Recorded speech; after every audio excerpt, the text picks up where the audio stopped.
My name is Rose Simmons. I'm 36 years old. And this is the story of how my husband called me basic, laughed in front of everyone I thought respected me, and how I burned his carefully built world to the ground without even raising my voice. It started at a party. Not just any party. It was a high-rise, black-tie affair in downtown Houston. Chandeliers dripping with crystal, a wine list that cost more than some people's rent, and a crowd of tech elite patting each other on the back as if they were gods among mortals. And in the center of it all stood my husband, Chase Simmons, newly named regional CEO of Terrell Tech Systems, celebrating like a man who had just conquered the world. I had spent 3 hours getting ready that night. The deep burgundy gown I wore hugged me just right. I'd styled my hair in soft curls, added a touch of gold to my eyelids, and chosen a clutch that matched the shoes I hadn't worn since our 5th anniversary. All for him. All because I still believed, somewhere deep down, that maybe he'd really see me, again. Instead, he raised his glass and said, loud enough for the whole table to hear. I've gotta be honest with you fellas, back in the day, she was just a waitress at that cheap little coffee shop near my office. Now look at her. There was laughter, the kind that scrapes your skin like sandpaper. Some of them didn't even look at me. Others did, pity, amusement, something uglier in their eyes. I smiled, because that's what I had trained myself to do. But inside, something fractured. I turned her into my unpaid assistant, Chase continued, clearly pleased with himself. She runs my schedule, reminds me about my mom's birthday, even books my flights. Honestly, she's better than any admin I've had on payroll. The worst part wasn't the words. It was the tone. The way he said it, as if he'd picked me up from the gutter and shaped me into something worth displaying. He didn't see a partner. He saw a tool. Something useful, replaceable, basic. You really are the ideal woman, Rose, said one of the wives, her diamond earrings catching the light. You know how to stay in your lane. That line? That was the one that flipped the switch. I excused myself from the table. I walked past the linen-covered tables, past the smirks and the silent judgments, through the tall glass doors and into the night air. I didn't cry. Not because it didn't hurt. But because the pain had evolved into something colder, sharper. Purpose. That night was the beginning of the end. Not for me. For Chase. He had no idea who he'd humiliated. For 6 years, I had managed everything behind the scenes, his emails, his calendar, our house, his PR-ready lifestyle. I was the architect of the illusion he wore like a crown. And I had kept receipts. Not just figuratively. Literally. Years of receipts. Airline tickets, 4 business trips to Miami, dinner charges at restaurants he never took me to, spa charges linked to accounts under different names. And one day, while helping him organize his inbox, I found a confirmation for a hotel room booked under a fake alias, but billed to our joint card. At first, I had doubted myself. I'd closed the laptop and made excuses. Maybe it was for a coworker. Maybe it was rescheduled and canceled. Maybe I was paranoid. But paranoia fades fast when you see your husband, with your own eyes, putting his arm around a woman outside a hotel lobby, laughing like he hadn't already gutted your trust. I didn't confront him that night. I just took out my phone and took the picture. From that moment, I stopped being his shadow and started becoming his reckoning. Over the weeks that followed, I transformed our house into an evidence locker. I installed a keylogger on his laptop and mirrored his cloud to a private drive he didn't know existed. Every message to David partner that mentioned weekend plans? Logged. Every wire transfer to an offshore account I discovered while sorting his quarterly taxes? Logged. Every cheap excuse for a late meeting when GPS showed him at a luxury suite? Logged. I knew Chase thought I was basic. What he didn't know was that basic girls with a spine and a brain can become silent assassins when pushed too far. Then came Mason. He was 5. The son of Owen Harrington, Chase's boss and close friend. I met the boy at the same party where Chase had humiliated me. And I couldn't shake the resemblance. The dimple. The green eyes. The way Chase froze when he saw the child come running across the room. I started connecting dots no one else had even looked for. 6 years ago, Chase had taken a solo business trip to Miami. He came back late, jet-lagged and distant. 9 months later, Owen's wife, Marissa, gave birth. I remembered the timeline because I had comforted her during a pregnancy scare Chase conveniently forgot I knew about. Could it be? Was Chase not just a liar, but a betrayer of blood? I needed proof.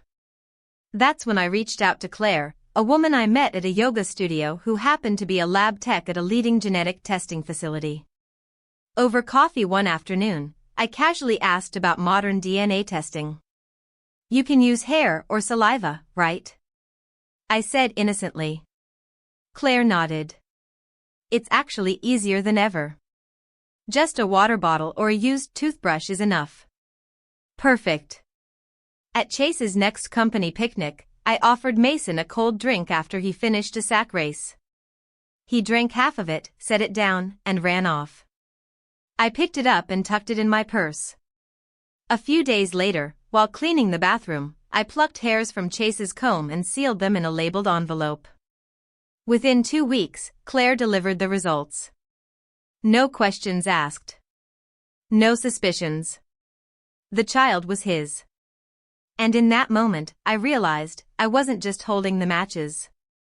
I was standing in a room soaked in gasoline. I didn't sleep the night I got the DNA results. Not because I was shocked, but because the silence in the house felt heavier than it had ever been.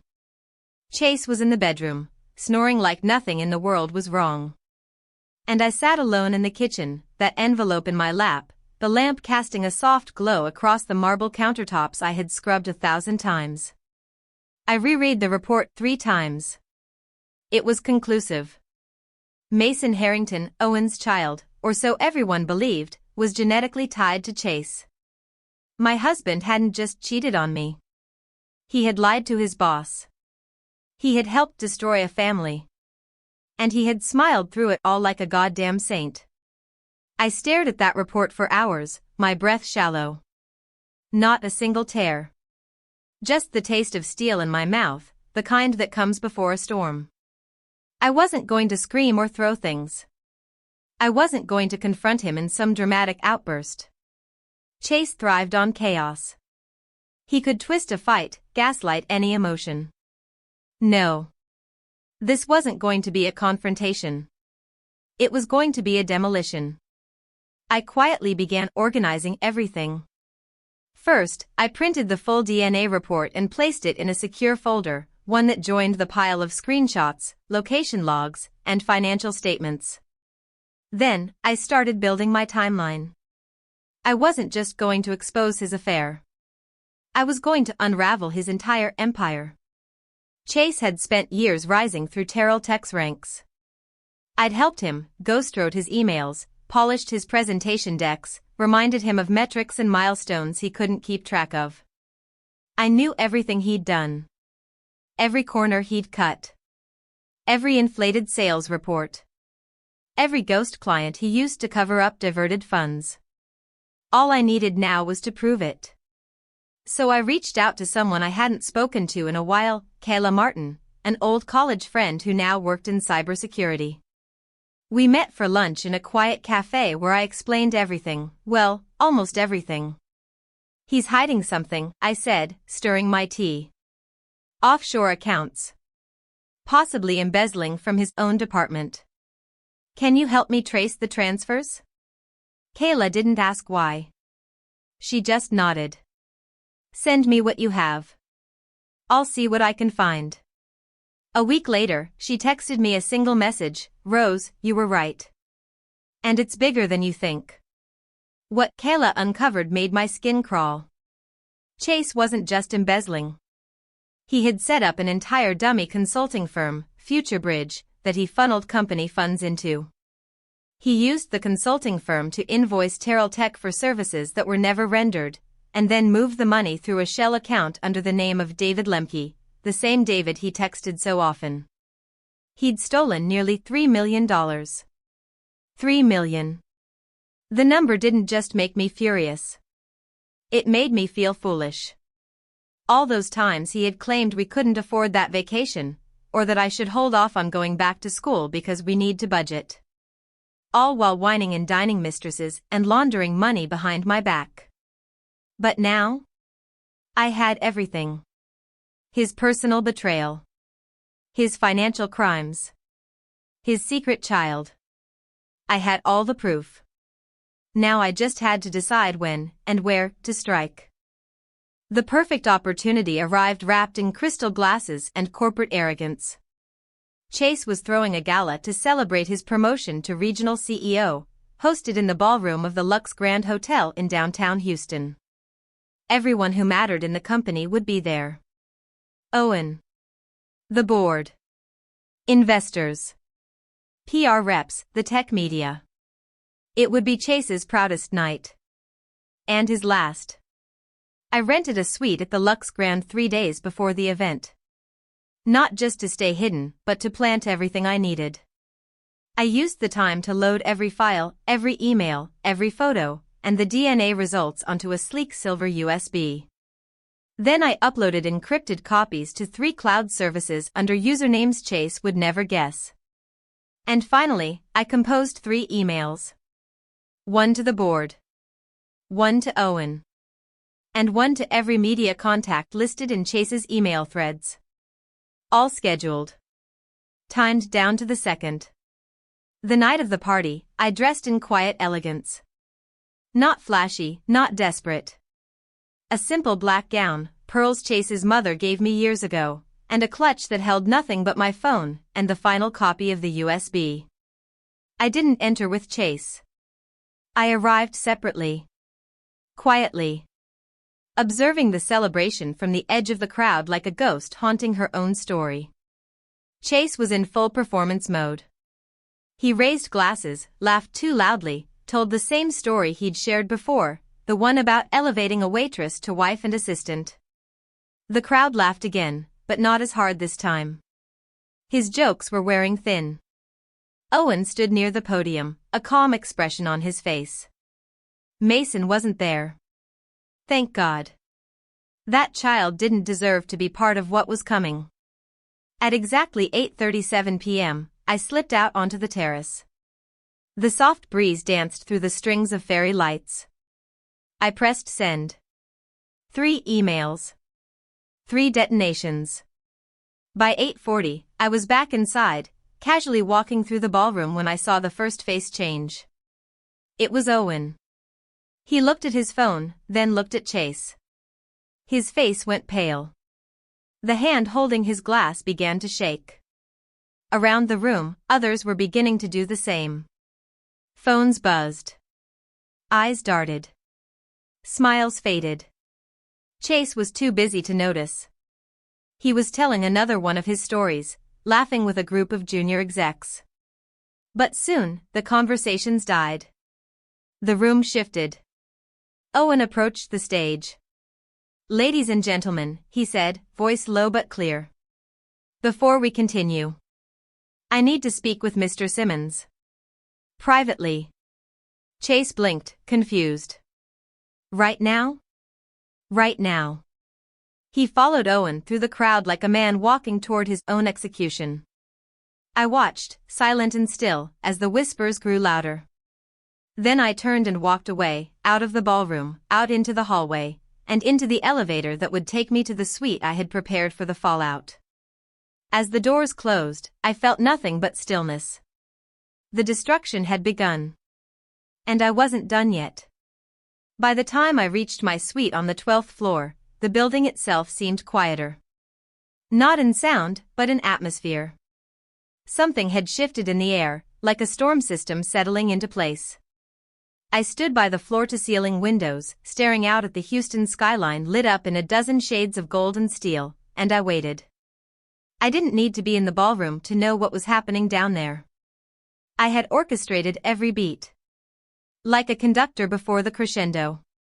At 8:47 p.m., my phone vibrated. Incoming call, Chase. I watched it buzz in my hand, then let it ring. He called again. I declined. 2 minutes later, I received a text. Where the hell are you? Followed by another. What did you do? I didn't respond. I poured a glass of champagne, the same bottle I'd placed in the room earlier that day. I took a slow sip and leaned against the glass window, watching the city below. Somewhere down there, my husband's carefully crafted persona was collapsing in front of the very people who had once worshipped him. Exactly as he deserved. Another message pinged, this time from Owen. We need to talk. I know this came from you. Meet me in the lobby in 20. I stared at the message for a moment. Then I typed back. I'll be there in 15. I changed into something simpler, a navy coat over my dress, low heels, hair pinned back, and made my way down. In the lobby, Owen was already pacing near the marble fountain, his face pale but composed. When he saw me, he didn't explode. He didn't accuse. He just nodded, then motioned for us to sit in one of the side alcoves away from the main foot traffic. You knew, he said finally, voice low. Yes, I answered. For a long time. He inhaled deeply, jaw tightening. Ann Mason? I didn't speak. I simply reached into my coat pocket and handed him the sealed envelope I had kept as my final insurance, an official printed copy of the DNA test. He took it with shaking hands, eyes scanning the numbers. Then he slowly closed the file and sat back, staring at the ground. I looked at that boy every day, he whispered. Raised him.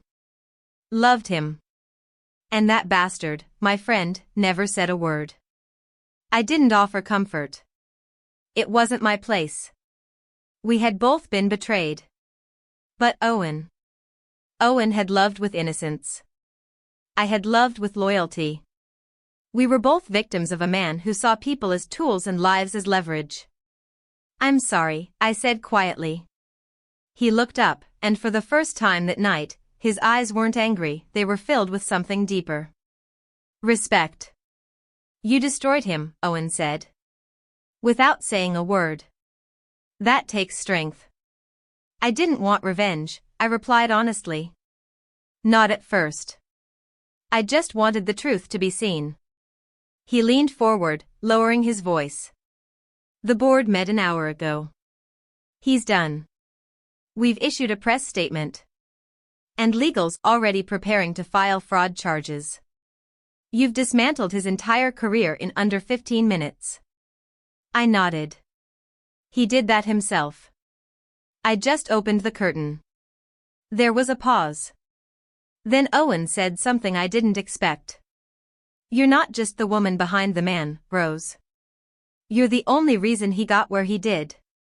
And I think it's time the right people saw you clearly. I didn't reply.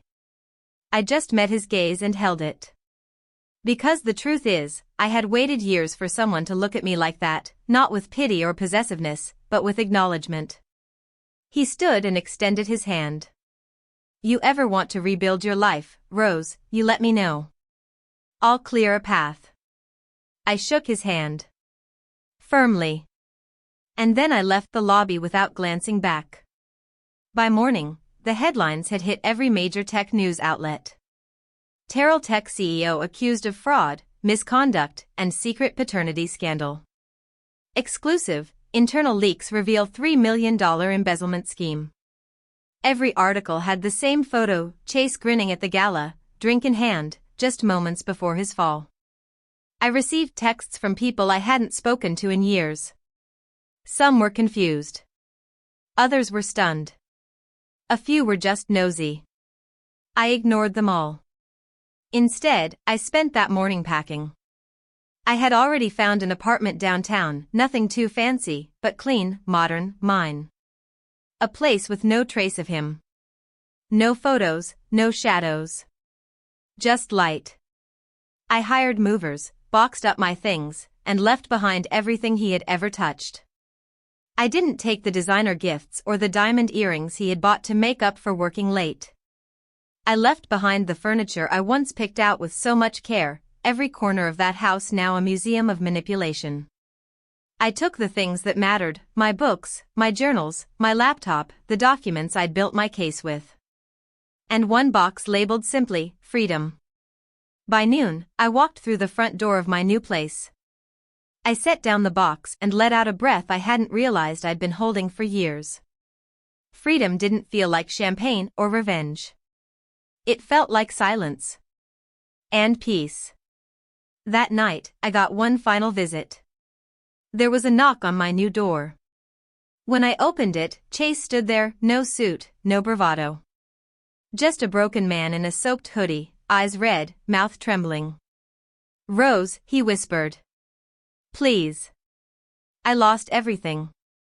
He stepped forward as if he still had that right. As if the man who had stolen my years and fed on my trust could find sympathy at my door. I didn't move. I didn't scream. I looked at him for a long moment. Then I said the only thing left to say. "Good." And I shut the door. Behind me, the city glowed in quiet triumph. The woman he once mocked as basic had taken his throne, shattered his lies, and walked away with nothing, but also everything. Myself. The next morning, I woke up in my new apartment to the hum of city life, a soft breeze through half-open windows, muffled traffic below, and the aroma of fresh ground coffee drifting from my small but pristine kitchen. For the first time in what felt like years, there was no alarm set, no schedule to manage, no man to tiptoe around. Just me. Freedom didn't come with fireworks. It came with stillness. A clean kitchen. A quiet morning. A name on a lease that was mine alone. I took my coffee out to the balcony and stood there for a while, barefoot, robe wrapped tight against the early chill. Far below, people rushed to work, horns honked, and lives moved on. I wasn't just watching it anymore, I was part of it. Later that afternoon, while sorting through a box labeled Old Life, I found a folder of things I'd tucked away for years. My culinary school acceptance letter I'd never acted on, my community college transcripts, even the first rough draft of a business plan I once wrote for a small cafe. That plan had dust on it, literal and figurative. Chase used to laugh when I brought it up. "You don't want the stress of running something," he'd say, patting my hand. Besides, who'd keep track of my meetings if you were out baking croissants? He never realized those weren't just idle dreams. They were the version of me he never bothered to know. I stared at that faded paper for a long time. Then I picked up a pen and started writing again. By the end of the week, I had secured a meeting with a small business lender. I had savings, money Chase never touched because he never noticed it existed. Years of scrimping, birthday money I never spent, a tax return I'd hidden in a second account under my maiden name. It wasn't much, but it was a start. The lender, a no-nonsense woman named Carla, scanned through my updated business plan with sharp, assessing eyes. When she looked up, she smiled faintly. "Rose Simmons?" she asked. "Just Rose," I corrected softly. "No Simmons." Carla nodded. "Well, Rose, I've read a lot of dreamers' plans. But this one? It's solid. You've clearly done your homework. We can work with this." Something swelled in my chest, not pride exactly, but a quiet sense of return. Of stepping back into myself. We shook hands.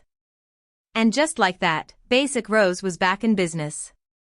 A few weeks passed. I filled my days with movement and meaning. Met with suppliers, checked out potential locations, emailed contractors. I kept my phone clean, no texts from Chase, no updates from the media chaos he was still caught in. I didn't need reminders. I ran into Owen again at a leadership networking event for women in business. He looked healthier. Calmer. The lines of betrayal were still faint on his face, but there was something else now too, respect. "You've been busy," he said, accepting a glass of sparkling water I handed him. "So have you," I replied. I heard you launched an internal ethics reform at Terrell Tech. He gave a wry smile. Had to. Chase did a number on the trust around here. We stood in comfortable silence for a moment. I meant what I said that night, Owen continued. If you ever want to be part of something bigger, the door's open. I appreciate that. Truly. But I think I'm building something of my own right now. He nodded, as if he'd expected that answer all along. Before we parted, he added, for what it's worth. You weren't just the woman behind Chase. You were the only one holding him up. That compliment stayed with me for days. In the middle of all this, something unexpected happened. A cream-colored envelope arrived one afternoon, slid beneath my apartment door. No return address, just my name in handwriting I instantly recognized. Chase. I sat at my kitchen table, heart oddly calm, and opened it. *Rose. I've written and torn up a dozen versions of this. None of them felt enough. Maybe this one doesn't either. I don't expect you to forgive me. Hell, I wouldn't. But you should know this, you were never basic. You were brilliant.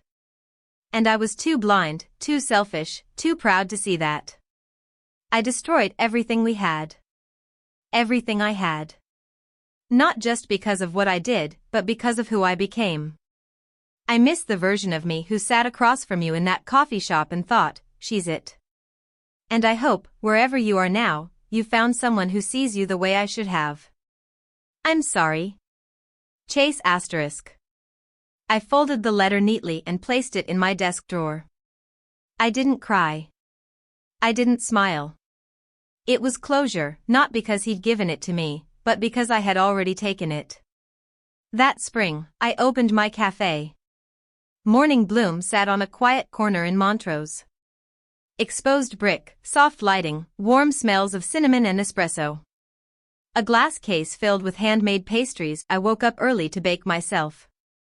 Every detail in that cafe, from the light fixtures to the menu, was something I chose. Me. Rose. On opening day, there was a small crowd waiting outside before I even turned the key.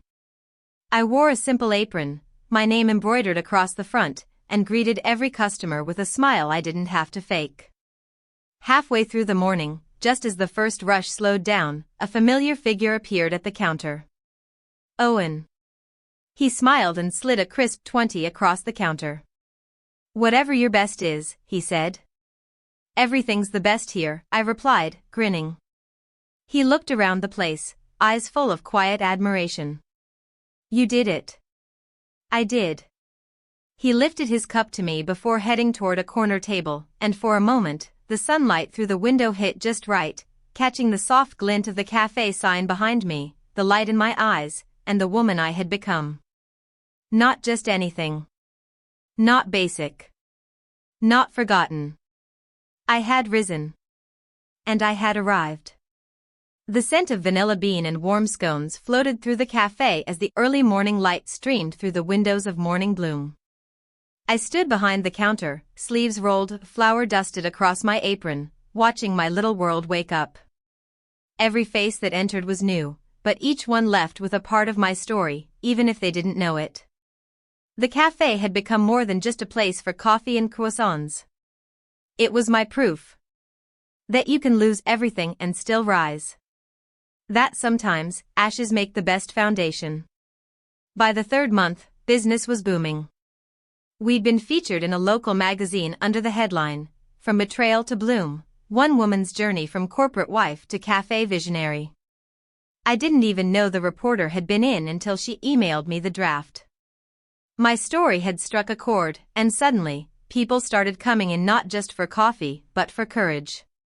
But then, one Thursday morning, someone walked through the door who didn't come for coffee or inspiration. She came with a past. Her name was Marissa Harrington. Yes, Owen's ex-wife. I recognized her immediately. Tall, elegant, always dressed like she was meeting someone powerful for lunch. Only this time, there was something different in her eyes. A rawness. A vulnerability I hadn't seen before. She stepped up to the counter like someone walking a tightrope, her fingers clutching a structured leather bag that didn't quite hide the tremble in her hands. "Rose," she said. "Yes." I nodded. "Marissa. I know this is unexpected. But do you have a moment? To talk. Please." I didn't owe her anything. She'd once stood at the same parties that humiliated me and said nothing. But something in her voice, it wasn't arrogance. It was honesty. And pain. "Come with me," I said, leading her to a small private nook in the back. I poured 2 cups of tea, no espresso. This felt like a tea moment. She sat down, her posture straight but her shoulders weighted. "I owe you more than an apology," she began. "I owe you a truth." I didn't speak. Just sipped my tea, watching her. She looked down at her hands. "I knew about Chase. Not everything. Not Mason. God, not that. But I knew about the hotels. The meetings. I found receipts in Owen's suits once. I thought he was cheating on me." I frowned. "Wait, you thought Owen was the one having the affair?" She nodded slowly. "That's what Chase wanted me to believe. He fed me lies. Slipped details. Made me doubt everything. He played both sides like a master manipulator. And I was too angry, too proud, to question it." "And you never thought it might be Chase?" I asked. "I did," she whispered. "Once. I confronted him. He laughed in my face and said, 'You're paranoid, Marissa. You always have been.' And I believed him. Because I wanted to." She leaned in slightly. "But that night at the gala? When Owen got the email and stood up to take Chase aside, I knew. Every thread I'd pulled on, every doubt I'd pushed down, it all snapped into place." She paused, wiping a tear before it could fall. "I've been angry at you," she admitted. "Because you had the strength to expose what I was too afraid to face. But that's why I'm here. To thank you." I swallowed hard, not expecting that. She reached into her bag and pulled out a flash drive. "This is for you." I took it slowly. "What is it?" "Emails. Photos. Even a few voice recordings from years ago, of Chase talking to Owen, to other execs. I found them on an old backup drive Owen left behind when we split. They're mostly about the embezzlement. And how he planned to pin it on a junior finance director if anything went wrong." My fingers tightened around the drive. "He was going to set someone else up?" Marissa nodded. "He called it fireproofing his tracks. You know how he is." I did. I knew exactly. She rose to leave, but before she turned away, she said one last thing. "Whatever you do with that, just promise me one thing." "What's that?" "Don't let him twist his way back into your life. Not even in your mind." I gave a small nod, feeling the heat behind my eyes. "I won't." After she left, I closed the cafe for an hour and went upstairs to my apartment. I plugged the drive into my laptop and began to listen. Her recordings were damning. One in particular stood out. "If the audit ever hits, I'll just say Justin authorized it. Kid's green, no one will question it. And if HR wants to dig, well, Rose will smooth it over. She always does." He said my name like I was some disposable convenience. He had planned to use me. Even if it meant destroying me. I stared at the screen, my heart racing. This wasn't just evidence. It was my final nail. The one that proved Chase hadn't just been careless, he had been cruel, calculated. Later that evening, I forwarded the files to Owen, adding a brief note. From Marissa. Thought you'd want to see what else he buried. R. Within 20 minutes, he replied. You just made the pending case airtight. I owe you, again. No. He didn't. Chase did. But Chase would never pay what he owed. Not in the way that counted. That night, as I stood alone in my kitchen, stirring a pot of homemade soup, I realized something simple but profound. Justice wasn't always loud. Sometimes it was quiet. A voice recording. A cafe standing strong.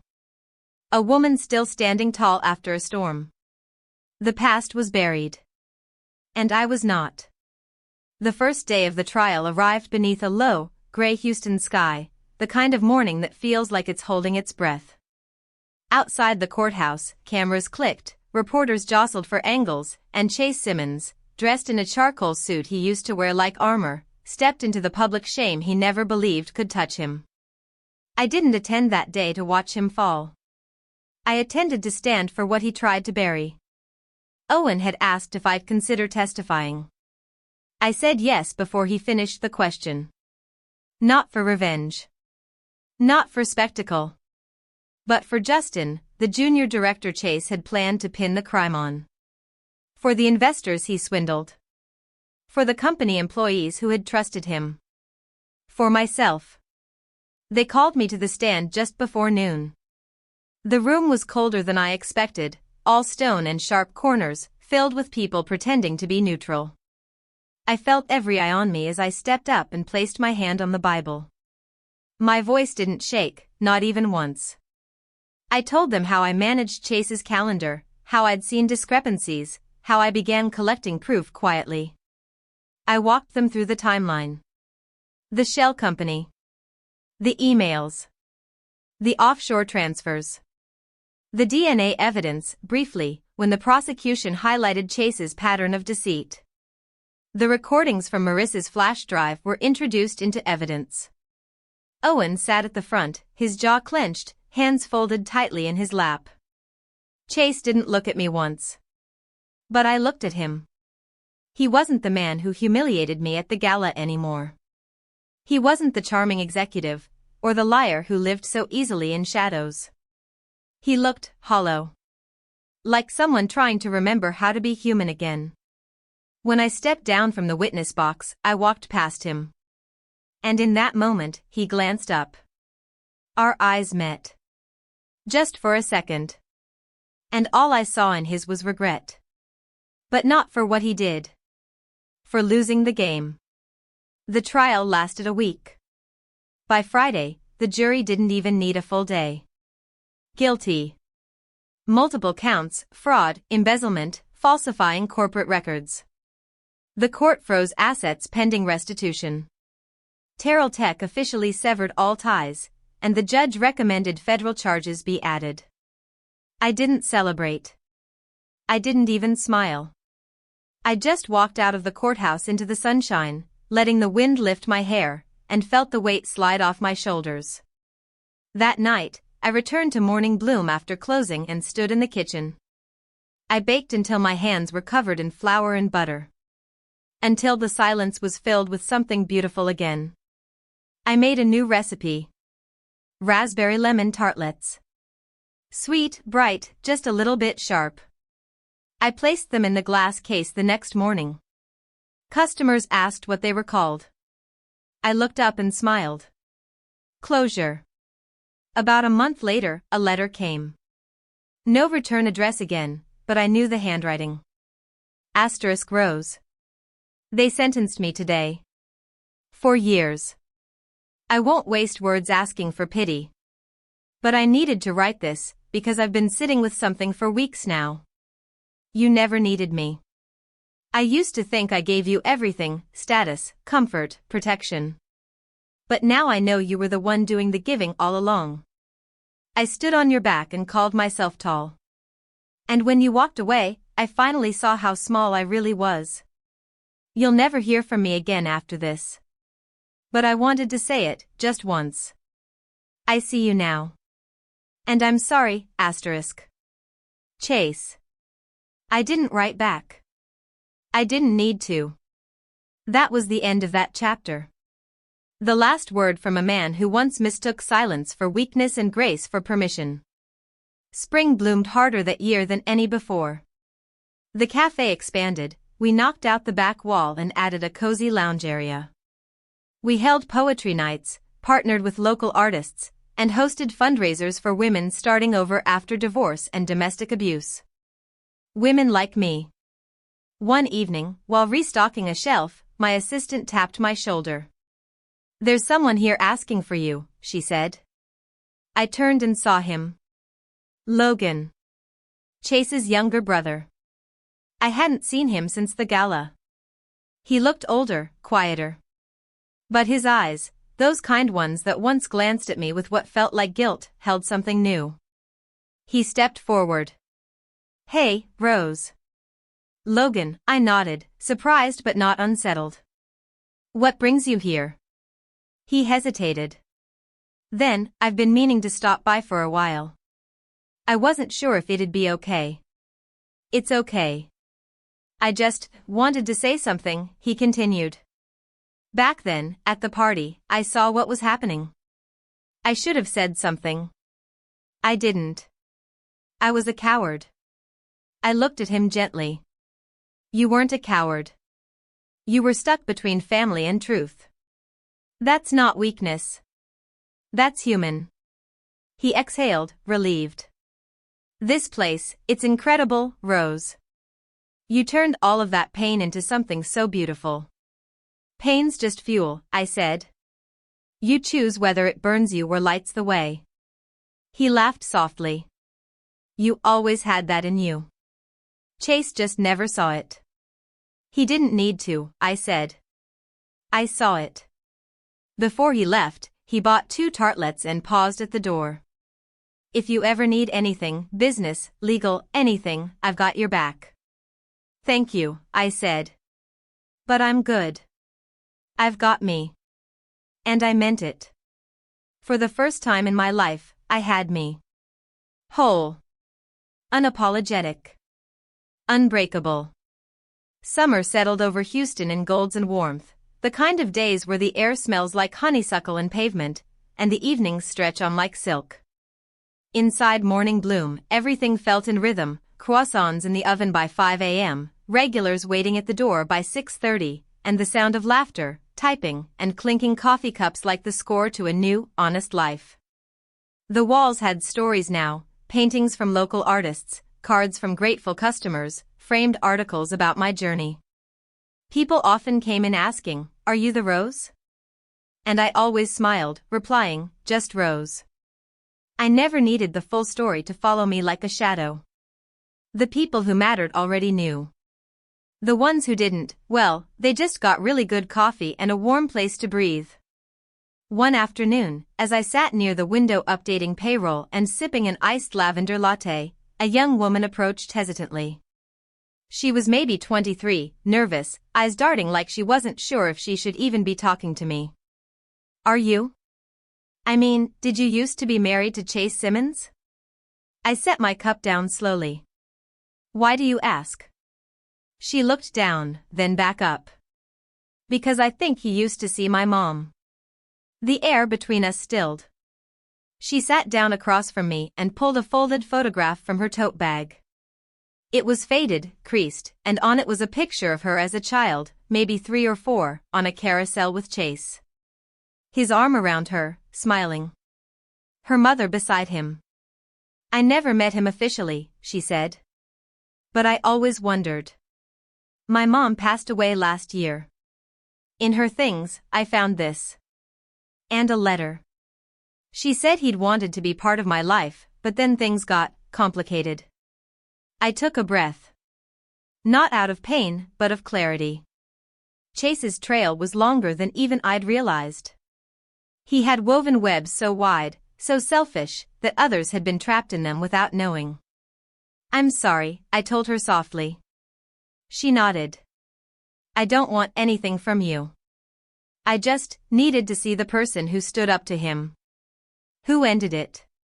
My throat tightened. "He didn't end it," I said. "I did." She smiled through her nerves. "Exactly." I gave her a cup of coffee on the house, and before she left, she whispered, "You give people hope, you know that?" I watched her walk away, her figure fading into the sunlight outside. For a long moment, I sat still. Then I turned to the little frame behind the counter that held my original cafe business plan, the one Chase once mocked. I had titled it Morning Bloom, where every day is a chance to begin again. I hadn't changed that. I never would. Months passed. Chase went quiet behind bars. No more letters. No more headlines. Just silence. Owen remarried, his new wife a literature professor with kind eyes and a sarcastic streak that matched his calm demeanor. He invited me to the wedding.